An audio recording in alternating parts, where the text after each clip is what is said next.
wars in Iraq and Afghanistan, it's not only that we lost 6,700 brave men and women, including more than a few from my own small state, but 500,000 have come home with PTSD and traumatic brain injury. And that means not only are those veterans themselves suffering, their children and their wives are suffering. We have seen families break up. We have seen kids not get the attention that they need.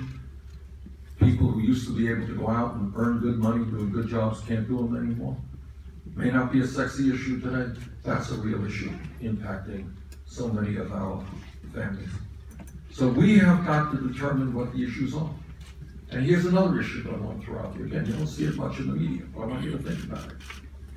Everybody in this room knows that in the last 34 years, we have seen an explosion of technology, right? It's a funny story. I was elected mayor of Burlington, Vermont, 1981. When I was elected, I know the young people will think this is impossible, but when I was elected mayor of Burlington, we did not have a computer in City Hall. Can you imagine that? Hard to imagine. George Washington, Bernie Sanders, we didn't have a computer. All right, but that's how much the world is actually. We got a computer.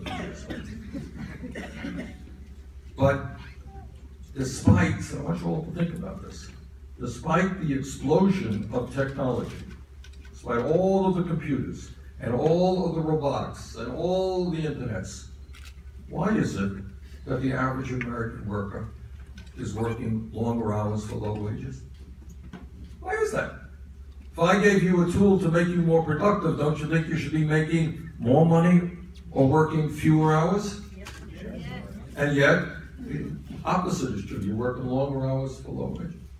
Why is that? Those are the kinds of questions that we have got to ask. And those are the questions that we are asking in this campaign. Sometimes the answers may not be all that simple, but those are the questions. Second point that I want to make, that no other candidate will make, because it's a painful truth to have to acknowledge, and this is the truth.